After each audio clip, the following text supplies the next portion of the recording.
Et oui, le résultat de quelques mois de travail. En fait, une vigne, on la travaille toute l'année et on y passe au moins 2-3 heures par jour. Un très bon goût, goûteux, un petit peu amer, mais c'est ce principal, c'est ce qu'il nous faut. Je le trouve très bon, fruité, léger, très agréable à boire, très agréable en bouche. Avis partagé. Il est excellent. Regardez, j'en bois 2 même. Délicieux. Sublime. C'est tout le soleil et les cigales qui chantent dans le vin. Je crois qu'il est meilleur que celui de l'année dernière. Il passe moins au palais, il est plus doux, il est plus fruité, il reste. Alors que l'année dernière, il piquait un petit peu. Une année 2022 au son des cigales. Ah ben, le rosé de l'Ermitage s'améliore d'année en année. Donc allez-y, vous pouvez en acheter parce qu'il est bien meilleur d'année en année. C'est déjà extrêmement agréable de le goûter.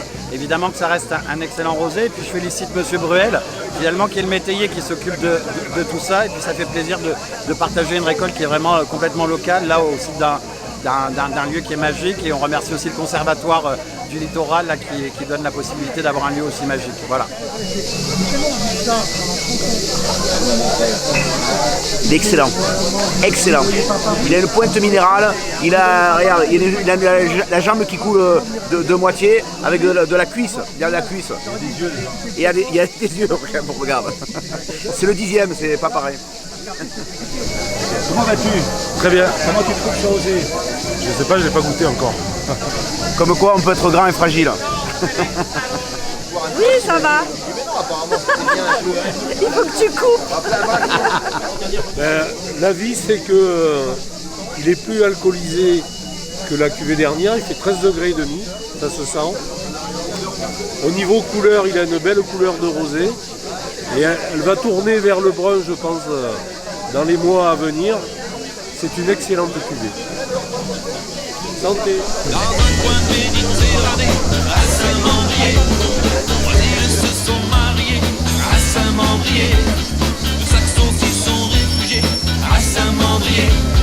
Mandrianus fut honoré sur l'île de Cépée.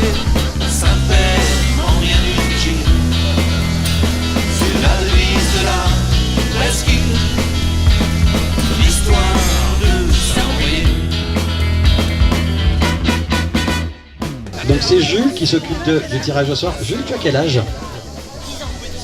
Tu as 10 ans, tu habites Saint-Mandrier? Oui. Bon alors grâce à toi, on va avoir le gagnant du parasol de Nina Marcos, qui elle a travaillé sur un oiseau d'Amérique du Sud. Ni cage ni soumise, oui, mais elle a travaillé sur l'oiseau. Ni cage ni soumise, justement, un oiseau qui malheureusement meurt si on l'enferme dans sa cage. Un oiseau extrêmement coloré.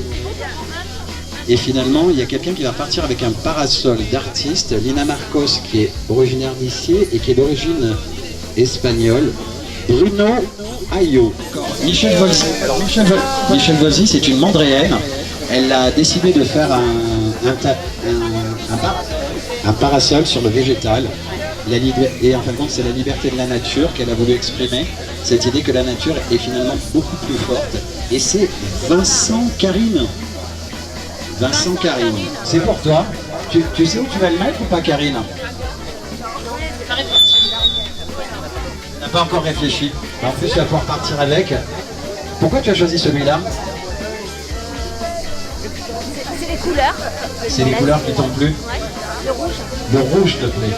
Et finalement, voilà. Merci. Là, finalement, c'est sur la mer et c'est cette liberté. Et en fin de compte, un ancien quoi déjà? C'est un contre-amiral. Un contre-amiral présent, ancien commandant du PEM. Et vraiment là, il y a toutes les professions qu'on retrouve dans les bateaux et pour lui, c'est la liberté de cette. Il est chouette, hein. Merci beaucoup. Ben, c'est à la demoiselle qu'il faut dire merci et à l'artiste. Un artiste qui a vécu caché ici dans son atelier pendant des années, qui n'osait pas montrer son travail. Et aujourd'hui, vous avez la chance de pouvoir le voir à la Galerie Rancillo. C'est un esprit très street art, un esprit très urbain. Et tu as intérêt de prendre mon ticket. C'est juste un... Ah ben alors, là c'est le Zanzibar. Le Zanzibar, je pense pas que ce soit nom, prénom. C'est Franck. Franck qui? Franck du Zanzibar. Ah, Franck du Zanzibar. Ben, il va être content. Et je pense qu'il risque de le mettre au Zanzibar en plus. Génial. L'histoire de